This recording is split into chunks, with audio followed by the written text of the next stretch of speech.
प्रिय विद्यार्थियों, मैं राजकुमार श्रीवास्तव कॉमर्स हेल्पलाइन के इस कॉमर्स स्टडी पोर्टल पे आपका स्वागत करता हूं। हम लोग शेयर चैप्टर पढ़ रहे हैं। शेयर चैप्टर पढ़ने की स्थिति में हमने पिछली वीडियो में अंशों के हरण किए जाने के बाद पुनर्निर्गमन से संबंधित थियरी और उस पे डिपेंड एक क्वेश्चन को अपना कॉन्सेप्ट क्लियर करने के लिए देखा था। आज उसी चीज को हम 2-3 छोटे छोटे क्वेश्चंस के माध्यम से और अधिक स्पष्ट करने का प्रयास करते हैं। तो आइए देखते हैं। एक कंपनी ने 10% के बट्टे पर अपने अंश को निर्गमित किया। इस कंपनी के प्रत्येक अंश 100 रुपए के हैं और कंपनी ने 500 अंशों को 50 रुपए प्रति अंश की आवंटन राशि का भुगतान नहीं करने के कारण जब्त कर लिया। इन अंशों पे 10 रुपए प्रति अंश की प्रथम और अंतिम याचना राशि का भुगतान नहीं किया गया। 10 रुपए प्रति अंश की प्रथम और अंतिम याचना राशि को नहीं मांगा गया। जब्त किए गए अंशों को पूर्ण प्रदत्त 80 रुपए प्रति अंश की दर से पुनः निर्गमित कर दिया गया। तो आपको बता दें कि आपको यह क्वेश्चन इस वीडियो के डिस्क्रिप्शन बॉक्स में देखने को मिल जाएगा। तो इस क्वेश्चन को सॉल्व करने के लिए हम एक वर्किंग नोट तैयार करते हैं, जिसके माध्यम से हम इस क्वेश्चन को सॉल्व करेंगे। तो यहां पे हम एक वर्किंग नोट तैयार करेंगे।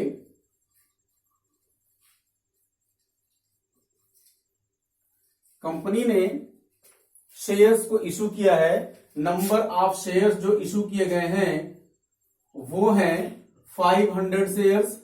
एक शेयर है आपका 100 रुपए का और कंपनी ने इन शेयर्स को 10% डिस्काउंट पे इशू किया है।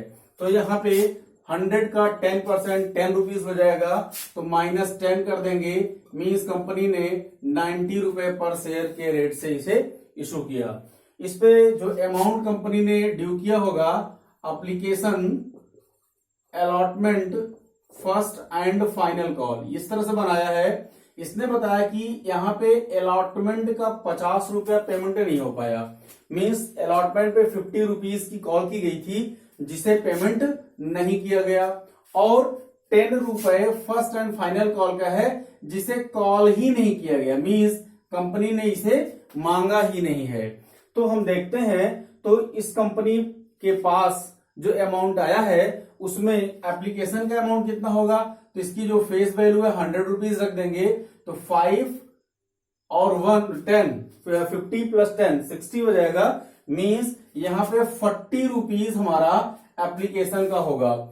चूंकि क्वेश्चन में बोला है कि 50 रुपए पे अलॉटमेंट का अमाउंट नहीं मिला है, मींस इसने हमें ये बताया नहीं कि डिस्काउंट कहां पर है, केवल ये सीधा सीधा बताया 50 रुपए अलॉटमेंट पे नहीं मिल पाया है। इट मींस 10 रुपीज हमारा जो डिस्काउंट होगा वो एप्लीकेशन के टाइम पे इसे मैनेज कर लेंगे। अब इन सारे शेयर्स को कंपनी ने फॉरफिट कर लिया और इस शेयर को री इशू किया है, री इशूड 80 रुपए पर शेयर और पूर्ण दत्त, मतलब फुल्ली पेड पे में। मींस इस पे दोबारा फिर कोई अमाउंट मांगा नहीं जाएगा। ये क्वेश्चन है, इस क्वेश्चन को हम देखते हैं सॉल्व कैसे करेंगे। तो आइए हम इसको समझें।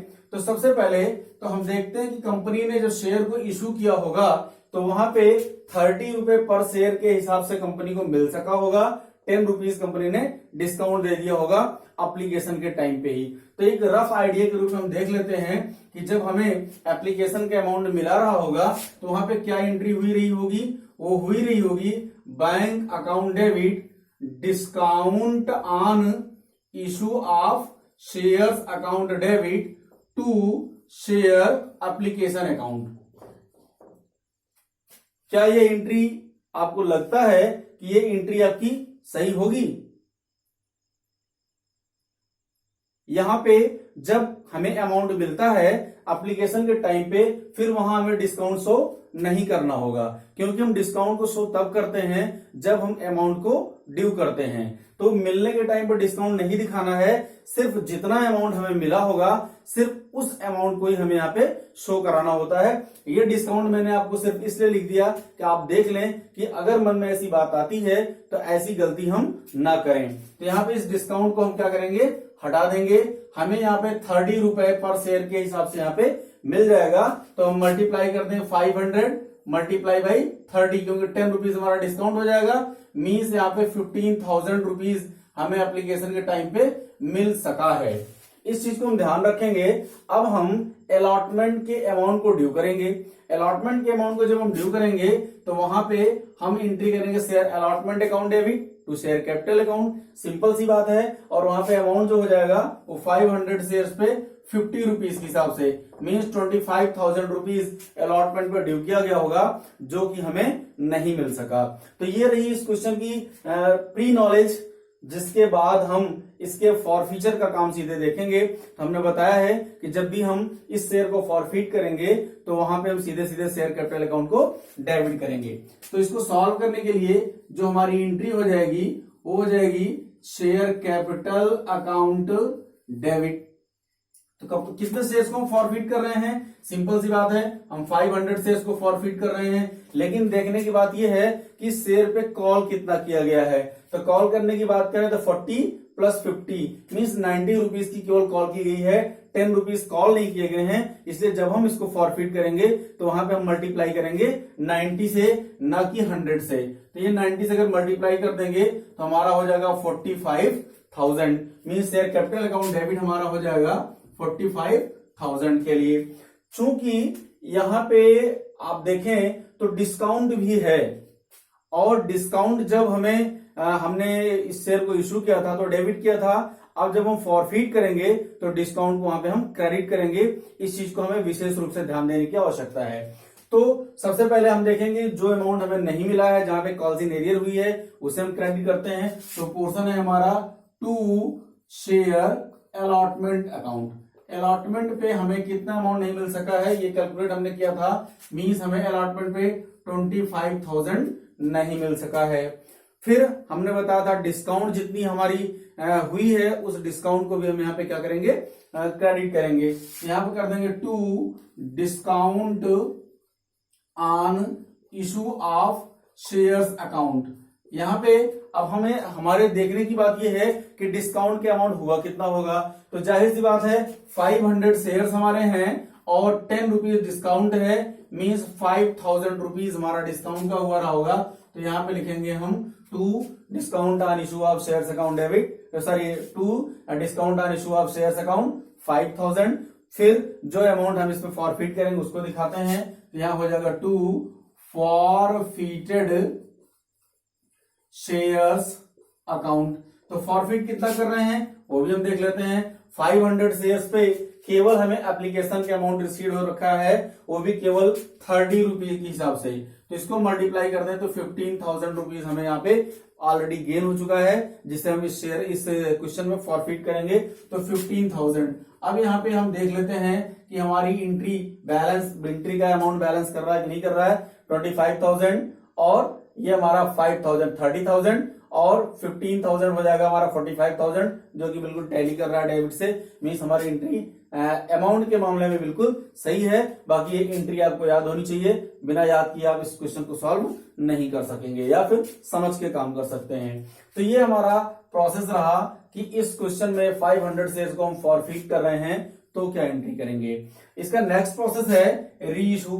कंपनी ने 80 rupees per share fully paid up के रेट से इसे री इशू कर दिया है। तो जब कंपनी री इशू करेगी तो री इशू करने के टाइम पे 80 रुपीज पर शेयर के हिसाब से कंपनी को रिसीव होगा। और यहाँ पे ध्यान देने की बात यह है कि फुल्ली पेड कह रहा है। तो एक चीज विशेष रूप से ध्यान दीजिए कि चूंकि ये फुल्ली पेड कर रहा है, 80 रुपए पर शेयर के रेट से इशू कर रहा है, और फुल्ली पेड के लिए होते हैं अमाउंट 100, मीन्स 100 रुपीज का शेयर है और 80 रुपीज में फुल्ली पेड कर रहा है। तो यहाँ पे जो डिफरेंस आ रहा है दोनों का वो -20 आ रहा है। अब -20 में दो पार्ट है। -20 में हम देखते हैं कि शेयर को ऑलरेडी डिस्काउंट में पहले इशू किया गया था, तो जब डिस्काउंट में इशू किया गया था तो वहां पे कितना डिस्काउंट दिया गया था, 10 रुपीज दिया गया था। मींस 10 रुपीज यहाँ पे एक्स्ट्रा हो रहा है, तो इस 10 रुपीज को हम एज ए डिस्काउंट शो करेंगे और इस 10 रुपीज को हम फॉरफीचर अकाउंट से विड्रॉल करके ले आएंगे।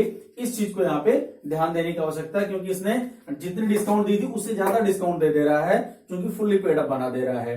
तो देखते हैं, जब हम रीइशू करेंगे तो हमारे पास पैसे आएंगे, वहां पे हम एंट्री करेंगे बैंक अकाउंट डेबिट, और हमारे पास अमाउंट कितना आएगा वो भी देख लेते हैं। तो अमाउंट हमारे पास आ जाएगा 500 शेयर्स पे 80 रुपीज पर शेयर के हिसाब से, तो ये हमारा आ जाएगा 40,000 रुपीज हमारे पास आ जाएंगे। तो बैंक अकाउंट डेबिट हम क्या करेंगे, 40,000 रुपीज कर देंगे। हमने बताया था कि जब हम डिस्काउंट पर इशू किए गए शेयर को दोबारा फॉरफीट करने के बाद री इशू करते हैं डिस्काउंट पे, तो वहां पे डिस्काउंट हमें डेबिट करना होता है। तो यहां हम लिखेंगे discount on issue of shares account debit, और वो अमाउंट कितना हो जाएगा, फिर ये 500 शेयर्स पे 10 रुपीज के रेशियो से ये हमारा हो जाएगा 5,000। अब ये हो गया हमारा 5,000। और शेयर, यहाँ एक चीज और देखनी है, हमारा शेयर कैपिटल कितने से क्रेडिट होगा, तो to share capital account. Share capital account को अगर देखने की बात करें तो share capital account fully paid up है। फुल्ली पेड अप होने का मतलब 500 शेयर्स हैं, 100 से मल्टीप्लाई करना पड़ेगा, मींस हमारा ये 50,000 रुपीज मेंटेन करेगा। तो मींस शेयर कैपिटल हमारा 50,000 हो जाएगा। शेयर कैपिटल 50,000 हो रहा है, डेबिट के अमाउंट 45,000 हो रहा है, मींस 5,000 रुपीज की और कमी आ रही है। उस अमाउंट को वो ही ये हमारा नेक्स्ट 10 रुपीज है, जिसे हम ले आके फॉरफीचर अकाउंट से यहाँ पे एडजस्ट करेंगे। तो यहाँ पे हम लिखेंगे फॉरफीटेड शेयर्स अकाउंट डेबिट 5,000। इस तरह से हमारा ये री इशू का प्रोसेस कंप्लीट हो जाता है। हम शेयर को जब री इशू करेंगे तो क्या हो जाएगा, वहां पे एंट्री हो जाएगी bank account debit 40,000, discount on issue of shares account debit 5,000, forfeited shares account debit 5,000, to share capital account 50,000। इस 50,000 को ध्यान दीजिएगा, ये फुल्ली पेड होने के नाते 50,000 हमारे आए हैं। अगर फुल्ली पेड नहीं कहता तो हम 80 पे इसको मल्टीप्लाई करके इसे कैलकुलेट कर लेते। अब नेक्स्ट प्रोसेस ये है कि हम, आप देखिए, फॉरफीट किया था हमने 15,000 रुपीज, जिसमें से हमने रीइशू के टाइम पे एडजस्ट कर लिया 5,000, मींस, और ये सारे शेयर फिर से रीइशू कर दिए जा रहे हैं। मैंने बताया था जब शेयर रीइशू कर दिए जाएंगे तो उस सिचुएशन में जितना फॉरफीट किया हुआ अमाउंट बैलेंस होगा उसे हम कहां ट्रांसफर कर देंगे, कैपिटल रिजर्व में। तो इस अमाउंट को यहां से विड्रॉल करके ले आएंगे। हमने ये भी बताया था कि अमाउंट को जहां से उठाते हैं उसको डेबिट करेंगे, तो यहां हो जाएगा हमारा forfeited shares account debit to capital reserve account, और यहां पे अमाउंट शो कराया जाएगा 10,000, वही बचा हुआ अमाउंट जो 15,000 में से 5,000 विड्रॉल कर लेने के बाद 10,000 हमारे पास बैलेंस थे। तो ये रहा क्वेश्चन।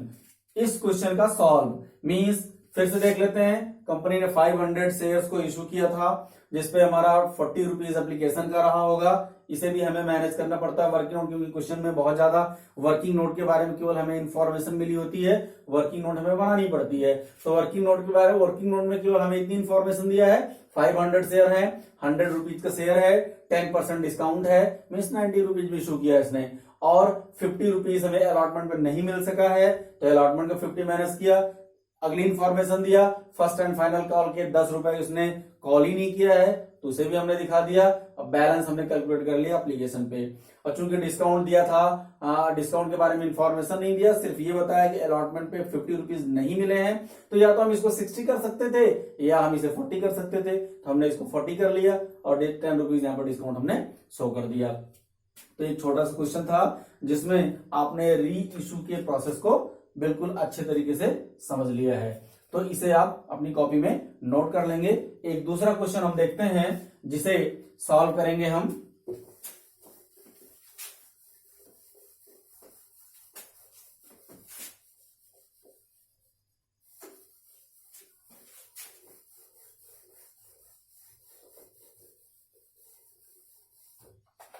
एक सेकंड क्वेश्चन है कि 5 रुपए प्रति अंश के अधिलाभ मीन्स प्रीमियम पर निर्गमित किए गए 10 रुपए सममूल्य के 200 अंशों को 9 रुपए प्रति अंश की आवंटन राशि जिसमें अधिलाभ सम्मिलित है, मीन्स 9 रुपए जो हमारा अलॉटमेंट है उस अलॉटमेंट के साथ ही हमारा सिक्योरिटी प्रीमियम भी इसमें शामिल है, भुगतान नहीं करने के कारण जब्त कर लिया गया। इन अंशों पर प्रथम और अंतिम याचना राशि 3 रुपए प्रति अंश की दर से नहीं मांगी गई है। जब्त किए गए अंशों को 14 रुपए प्रति अंश की दर से पूर्ण प्रदत्त पुनः निर्गमित कर दिया गया। तो बिल्कुल हम इस क्वेश्चन को की वर्किंग नोट को भी तैयार करते हैं। तो यहाँ पे कंपनी ने इशू किया है 200 शेयर्स को, और एक शेयर को कंपनी ने 5 रुपए प्रीमियम पे और 10 रुपए इसकी फेस वैल्यू है, मींस 15 रुपीज पर शेयर के रेट से कंपनी ने इशू किया है, जिसको हम 10 + 5 लिख सकते हैं। जिसमें कंपनी ने इंफॉर्मेशन दे रखी है कि 9 रुपीज हमारे अलॉटमेंट के हैं विथ सिक्योरिटी प्रीमियम, मींस 9 रुपए अलॉटमेंट पे है जिसमें 5 रुपए प्रीमियम का है, तो 4 रुपए हमारा अलॉटमेंट की प्योर फीस हो गई। अगली इंफॉर्मेशन इसने दिया है कि 3 rupees first and final call के कंपनी मांग ही नहीं रही है, मींस यहाँ पे भी वही सिचुएशन है कि इस अमाउंट को मांगा नहीं जा रहा है, मीन अब यहाँ पे हमारा 15 आना चाहिए, तो एप्लीकेशन के अमाउंट को हमें एडजस्ट करना होगा। तो हम देखते हैं 9 3 12 हो जाएगा, और यहाँ पे इसका मतलब हमें 3 और मेंशन करते हैं तो हमारा एप्लीकेशन भी क्लियर हो जाएगा। अब इन्होंने बताया कि यहाँ पे अलॉटमेंट के अमाउंट को नहीं पे किया शेयर होल्डर ने, जिसके कारण कंपनी ने इस शेयर को फॉरफिट कर लिया, और फॉरफिट करने के बाद इसने री इशू कर दिया इसे 14 रुपीज पर शेयर, और वो भी फुल्ली पेड पे, 14 rupees per share fully paid पे। तो इस क्वेश्चन को भी हम सॉल्व करके देखते हैं, यहाँ पे भी हमारा कुछ कॉन्सेप्ट क्लियर होगा। इसमें एक नई बात है सिक्योरिटी प्रीमियम, तो यहाँ पे भी हम आपको बता दें शॉर्टकट में कि एप्लीकेशन के अमाउंट रिसीव हो जाएगा bank account debit to share application account, वहां के अमाउंट हो जाएगा 200 × 3 मीन 600 रुपीज यहाँ पे एप्लीकेशन पे रिसीव हो चुका है। सिक्योरिटी प्रीमियम के साथ अलॉटमेंट को जब कंपनी ड्यू करेगी, share allotment account debit to share capital account to security premium account, तो शेयर अलॉटमेंट अकाउंट डेबिट में 200 × 9 मीन्स कितना हो जाएगा 18,000, फिर 200 × 9 1800 यहाँ पे कंपनी अलॉटमेंट पे ड्यू करती है। उसके बाद फिर कंपनी पे उसमें 1800 में 200 × 4 तो 8000 हमारा हो जाएगा, नहीं 16,000 हमारा हो जाएगा ये अलॉटमेंट के लिए, और 5 से मल्टीप्लाई करने के बाद तो सिक्योरिटी प्रीमियम के लिए हो जाएगा। फिर यहाँ पे यही अमाउंट हमें रिसीव नहीं हो रहा, जिसके कारण कंपनी इसको फॉरफिट कर रही है। तो देख लेते हैं कि हम जिन शेयर्स को फॉरफिट कर रहे हैं 200 शेयर्स को, इस पे कितना अमाउंट अभी तक मांगा जा चुका है। तो देखिए 3 रुपीज ये मांगे जा चुके हैं और 4 रुपीज ये मांगे जा चुके हैं, तो 437 कितना हो जाएगा ये 437 रुपीज यहाँ पे इस पे मांगे जा चुके हैं। तो 7 रुपीज मांगे जा चुके हैं, 200 शेयर्स हैं, तो 7 यहाँ पे हो जाएगा आपका 1400 रुपीज के शेयर मार्केट से हटाए जा रहे हैं। अब आपको डाउट हो रहा होगा कि हमने 7 से मल्टीप्लाई क्यों किया, ये 3 तो एप्लीकेशन का समझ में आ रहा है, 4 हमारा अलॉटमेंट का क्यों लिया, जबकि अलॉटमेंट फीस 9 रुपीज है। हम बता देते हैं कि सिक्योरिटी प्रीमियम के अमाउंट को हम शेयर कैपिटल अकाउंट के अंतर्गत शामिल नहीं करते हैं, ये हमारा प्रीमियम का अमाउंट अलग से होता है, इसलिए जब भी फॉरफीचर का काम होगा तो वहां पे सिक्योरिटी प्रीमियम को हम अलग से कैलकुलेट करते हैं। तो इसीलिए सिक्योरिटी प्रीमियम जब नहीं मिला होता है तो फॉरफीचर के टाइम पे सिक्योरिटी प्रीमियम को भी डेबिट हम करते हैं। तो यहाँ पे देख लेते हैं 7 से मल्टीप्लाई किया, 400 वैल्यू का शेयर हमारे पास मार्केट से हम इसे हटा रहे हैं, तो हम यहाँ पे एंट्री कर लेंगे share capital account debit, share capital account debit 1400। क्यों फॉरफिट कर रहे हैं, क्योंकि यहाँ पे अलॉटमेंट का अमाउंट नहीं मिल रहा है। अब यहाँ पे देखते हैं अलॉटमेंट पे सिक्योरिटी प्रीमियम है और सिक्योरिटी प्रीमियम का अमाउंट भी हमें नहीं मिल रहा है, इसलिए हमें सिक्योरिटी प्रीमियम को भी डेबिट करना पड़ेगा। हम यहाँ पे लिखेंगे security premium reserve account also debit, reserve account debit. तो सिक्योरिटी प्रीमियम का अमाउंट कितना हो जाएगा 200 शेयर्स पे सिक्योरिटी प्रीमियम की फीस है कितनी 5 रुपीज, ये हो जाएगा हमारा 1000 रुपीज सिक्योरिटी प्रीमियम के हमें यहाँ पे रिसीव नहीं हो पा रहे हैं, तो 1000 हम ये शो करा देंगे। उसके बाद अलॉटमेंट का अमाउंट हमें टोटल जितना नहीं मिल रहा है, हम उस अलॉटमेंट के अमाउंट को यहाँ पे टोटल शो कराएंगे। तो हो जाएगा हमारा 2 शेयर अलॉटमेंट अकाउंट। अलॉटमेंट पे हमें कितना नहीं मिल रहा है, ये ध्यान देने की बात है। तो अलॉटमेंट पे हमें 200 शेयर्स पे 9 rupees per share, means 1800 rupees हमें, ये देखिए 200 शेयर्स पे 9 रुपीज पर शेयर के रेट से 1800 रुपीज हमें अलॉटमेंट पे नहीं मिल रहे हैं। तो यहाँ पे हम अलॉटमेंट दिखाएंगे 1800 रुपीज। बाकी जितना फर्स्ट कॉल पे कोई मतलब ही नहीं, क्योंकि इसे मांगा ही नहीं गया है। बाकी जितना हमें मिला उसे हम फॉरफिट कर लेते हैं। तो 200 शेयर्स पे 3 रुपीज, तो ये हमारा हो जाएगा 600 रुपीज हमें ऑलरेडी इसमें मिल चुके हैं, जिसे हम फॉरफिट कर लेंगे। यहाँ पे हमारा हो जाएगा 2 फॉरफिटेड शेयर्स अकाउंट, ये अमाउंट हमारा हो जाएगा 600। अब इसे हम कैलकुलेट करके देख लेते हैं कि हमारा मेंटेन करता है डेबिट और क्रेडिट की नहीं मेंटेन करता है। तो यहाँ पे देखने की बात यह है कि हमारा हो जाएगा 2400 और यहाँ पे भी हो जाएगा हमारा 2400, मीन्स हमारा ये फॉरफीचर की एंट्री है बिल्कुल एक्यूरेट है। नेक्स्ट प्रोसेस है, इस पे इस शेयर को रीइश्यू किया जा रहा है और भी 14 रुपीज में। तो 10 रुपीज फुल्ली पेड है, 10 रुपीज हमारे शेयर की वैल्यू ही है, 4 रुपीज हमारा सिक्योरिटी प्रीमियम है। तो बिल्कुल आसान सा है इसको इशू करना। तो यहाँ पर हम एंट्री करेंगे, चूंकि इशू करने में हमारे बैंक में पैसे आएंगे, तो हो जाएगा bank account debit to share capital को हमने डेबिट कर रखा है, इसलिए हमारा 2 शेयर कैपिटल अकाउंट रीइश्यू पे क्रेडिट हो जाएगा। और चूंकि इस पे सिक्योरिटी प्रीमियम मिल रहा है, इसलिए 2 सिक्योरिटी प्रीमियम रिजर्व अकाउंट आपका क्रेडिट हो जाएगा। तो इसको जब हम कैलकुलेट करते हैं तो देखिए हमें 200 शेयर्स पे इसका जो अमाउंट है वो है कितना, 200 शेयर्स पे 14 रुपीज के रेट से, मीन्स 2800 रुपीज हमें यहाँ पे रिसीव हो रहे हैं। तो यहाँ पे हम 2800 रुपीज मेंशन करेंगे, जिसमें 2000 हमें मिलेंगे शेयर कैपिटल के लिए, और ये 200 मल्टीप्लाई बाई 4 800 हमें मिलेंगे सिक्योरिटी प्रीमियम के लिए। तो यहाँ पे देखने की सबसे इंपॉर्टेंट बात यह है कि हमने जितने अमाउंट को फॉरफिट किया था उस अमाउंट को रीइश्यू के टाइम पे हमें यूज ही नहीं करना पड़ा। तो मीन्स और शेयर भी हमारा रीइश्यू हो गया। तो चूंकि शेयर रीइश्यू हो चुका है, इसलिए जितना भी अमाउंट बैलेंस है उसे हमें कैपिटल रिजर्व में ट्रांसफर करना ही होगा। तो ऐसी सिचुएशन में 600 हमारे पड़े हैं फॉरफिटेड शेयर्स अकाउंट में, तो यहां से हम इसको विड्रॉल कर लेते हैं। तो यहां लिखेंगे हम फॉरफिटेड शेयर्स अकाउंट डेबिट, इसको ट्रांसफर करेंगे to capital reserve account, to capital reserve account, और ये टोटल 600 रुपीज यहाँ पे कैपिटल रिजर्व में ट्रांसफर कर दिए जाएंगे। तो ये सेकेंड सिचुएशन रही। फर्स्ट सिचुएशन एट पार था, उस एट पार में हमारा सिक्योरिटी प्रीमियम नहीं था बल्कि डिस्काउंट था। सेकेंड क्वेश्चन जो हमने अभी आपको समझाया ये सिक्योरिटी प्रीमियम के साथ में है, और यहाँ पे सिक्योरिटी प्रीमियम के साथ में हमने दिखाया कि कैसे हम इसको फॉरफिट करते हैं, फॉरफिट करने के बाद कैसे इसको हम रीइश्यू करते हैं, और रीइश्यू करने के बाद कैसे इसके अमाउंट को हम कैपिटल रिजर्व में ट्रांसफर करते हैं। तो ये 2 सिचुएशन रह गई।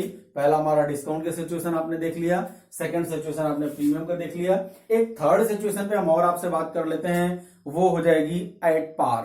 तो इस क्वेश्चन को आप लोग 2 बार 3 बार जरूर सॉल्व करेंगे। क्वेश्चन आपको मैं इस वीडियो के डिस्क्रिप्शन बॉक्स में मिल जाएगा। तो बेहतर तरीके से क्वेश्चन के वर्किंग नोट को पहले बनाएं, क्योंकि वर्किंग नोट से ही हमारा लगभग सब कुछ क्लियर हो जाता है कि हम इस क्वेश्चन को सॉल्व कर पाएंगे या नहीं सॉल्व कर पाएंगे। तो एक थर्ड क्वेश्चन है जो कि छोटा सा क्वेश्चन होगा, हम उस क्वेश्चन को भी देख लेते हैं, जिससे तीनों ही सिचुएशन में आपकी बातें, ये रीइश्यू की बातें आपकी क्लियर हो सके। तो देखते हैं, अमाउंट में कुछ परिवर्तन जरूर करना होगा, इसलिए सारी एंट्रीज को हम नहीं डिलीट करते हैं, एक एंट्री रहने देते हैं अपनी, और ये देखते हैं क्योंकि कैपिटल रिजर्व की एंट्री सेम होती है सब में। तो अगला क्वेश्चन है आपका, 10 रुपए प्रत्येक के सम मूल्य पर निर्गमित किए गए 800 अंशों को, मीन्स जो इशू किए गए हैं वो 800 शेयर इशू किए गए हैं, और एक शेयर की जो फेस वैल्यू है वो 10 रुपए है, और इसको एट पार इशू किया जा रहा है, 10 रुपए में इशू किया जा रहा है। कहते हैं कि 2 रुपए प्रति अंश अंतिम याचना की राशि का भुगतान न करने पर जब्त कर लिया गया। बिल्कुल अच्छा क्वेश्चन दिया इसने बताया कि 2 रुपए फाइनल कॉल नहीं पेमेंट किया गया है, जिसके कारण इसे फॉरफिट किया गया। मींस एप्लीकेशन एंड अलॉटमेंट मिला के कितना हो जाएगा, 8 रुपीज हो जाएगा। बिल्कुल सिंपल सी बात है। देखिए ऐसे क्वेश्चन अक्सर कंपटीशन में आते हैं, लेकिन आपको जानने के लिए इन्हें समझना जरूरी है। तो 8 रुपए हमारा ये हो जाएगा एप्लीकेशन और अलॉटमेंट के हिसाब से, अलॉटमेंट पे मिला के। फिर कहता है इन अंशों को जब्त कर लिया गया और 8 रुपए प्रति अंश की दर से पूर्ण प्रदत्त पे पुनर्निर्मित कर दिया गया। मींस रीइश्यू किया गया 8 रुपए पर शेयर, और यहाँ पे भी वही शर्त रखी गई, फुल्ली पेड की। तो देखिए क्वेश्चन काफी आसान सा है, लेकिन ये कि इसमें भी जानने के लिए एक बात है, वो है एट पार पे फॉरफीचर और रीइश्यू। तो देखते हैं यहाँ पे ये क्वेश्चन हमारा चूंकि एट पार पे है, तो इस क्वेश्चन में हम देखते हैं कि हमारे ये टोटल 800 शेयर्स को फॉरफिट किया जा रहा है। तो 800 शेयर्स और इस पे अमाउंट मांगा कितना गया है, तो देख लेते हैं। एप्लीकेशन अलॉटमेंट और फाइनल कॉल सारा मांगा जा चुका है। मींस इसमें पूरे 10 रुपीज मांगे जा चुके हैं। मींस 8000 रुपीज के शेयर हमारे फॉरफिट किए जाएंगे। तो यहाँ पे हम एंट्री करेंगे share capital account debit, share capital account debit, और टोटल अमाउंट आ जाएगा हमारा 8000 का। क्यों इसे फॉरफिट कर रहे हैं, क्योंकि हमें फाइनल कॉल का अमाउंट नहीं मिल रहा है। तो यहां लिखेंगे to share first and final call account, और यहाँ पे अमाउंट हमें जो नहीं मिल रहा है वो मिल रहा है 800 शेयर्स पे @2 मींस 1600 हमें नहीं मिल रहा है। तो यहाँ हम दिखाएंगे 1600। बाकी जितना अमाउंट हमें मिल रहा है उसे हम फॉरफिट कर लेंगे।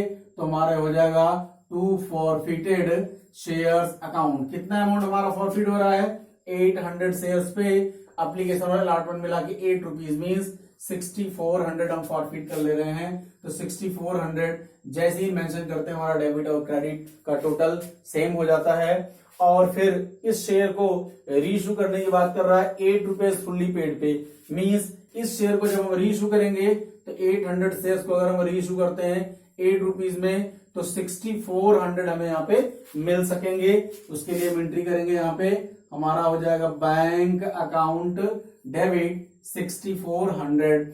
चूंकि फुल्ली पेड कर रहा है, मींस इस 800 शेयर की 10 रुपीज पर शेयर के हिसाब से 8000 हमें शेयर कैपिटल शो करानी होगी।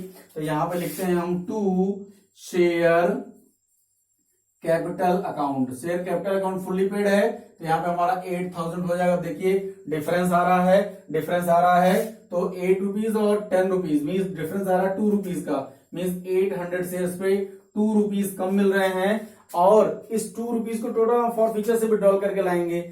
देखिए यहाँ पे सिचुएशन चेंज हो गई। वहां पे डिस्काउंट पे, फर्स्ट वाली सिचुएशन में मैंने देखा था डिस्काउंट भी इशू किया गया था, इसलिए डिस्काउंट को भी डेबिट करना पड़ा था, और फिर उसके साथ साथ फॉरफीचर को भी डेबिट करना पड़ा था। यहाँ पे क्या है, चूंकि एट पार ही इशू किया गया है, डिस्काउंट इशू नहीं किया गया है, टोटल अमाउंट हम फॉरफीचर अकाउंट से विड्रॉल कर लेंगे। तो 800 मल्टीप्लाई बाई 2 मींस 1600 हम विड्रॉल करके लाएंगे फॉरफीचर अकाउंट से। यहाँ लिखेंगे हम फॉरफिटेड शेयर्स अकाउंट डेबिट 1600, और अगर इसको टोटल करते हैं तो बिल्कुल हमारा टैली कर जाएगा 8000 रुपीज के लिए। अब देखिए हमने फॉरफिट किया था टोटल कितना अमाउंट, ये है हमारा फॉरफिटेड अमाउंट कितना था 6400। इस 6400 फॉरफिट जिन शेयर्स पे हमने इसको फॉरफिट किया इस अमाउंट को, उन शेयर्स को हमने रीइश्यू कर दिया। तो मैं रीइश्यू करने के बाद जो भी बैलेंस अमाउंट है उसे कैपिटल रिजर्व में हमें ट्रांसफर करना होता है। तो देखते हैं कि यहां से 1600 में से हमने कितना यूज किया, तो हम देखते हैं 1600 हमने यूज कर लिया रीइश्यू के टाइम पे। तो हमारे पास जो बैलेंस हो जाएगा ये हो जाएगा 8 और ये हो जाएगा हमारा 4, मीन्स 4800 रुपीज हमारे फॉरफीचर अमाउंट में बैलेंस हैं उन शेयर्स के जिन्हें रीइश्यू कर दिया गया है। तो इस अमाउंट को हम ट्रांसफर कर देंगे forfeited shares account debit, forfeited share account debit to capital reserve account, और यहाँ पे अमाउंट शो कराएंगे हम 4800 रुपीज। तो छात्रों यहाँ पे हमने तीनों सिचुएशन में देख लिया कि अगर डिस्काउंट पे इशू किया गया था तो कैसे हम उसको फॉरफिट करेंगे और रीइश्यू करेंगे, अगर प्रीमियम पे इशू किया गया होगा और फिर उसे कैसे फॉरफिट करेंगे और रीइश्यू करेंगे, और अगर एट पार इशू किया गया होगा तो उसे कैसे हम फॉरफिट करेंगे और रीइश्यू करेंगे। उम्मीद करते हैं इन तीनों सिचुएशन पे ये छोटे क्वेश्चन के टाइप में थे। इन तीनों क्वेश्चन पे आपको ये बात समझ में आ गई होगी कि री इशू कैसे करते हैं, फॉरफिट कैसे करते हैं, री इशू कैसे करते हैं, और उसके बाद हम बैलेंस फॉरफिटेड अमाउंट को कैपिटल रिजर्व में कैसे ट्रांसफर करते हैं। तो एक छोटा एक क्वेश्चन था जिसके माध्यम से मैं आपको समझाने का प्रयास किया। अभी इसके बाद री इशू से रिलेटेड एक या दो क्वेश्चन अभी आपको और दे दिए जाएंगे, जो कि पूरे एप्लीकेशन से लेके री इशू तक की उसमें और ये ट्रांसफर करने के सिचुएशन तक पूरे उसमें शो कराएंगे।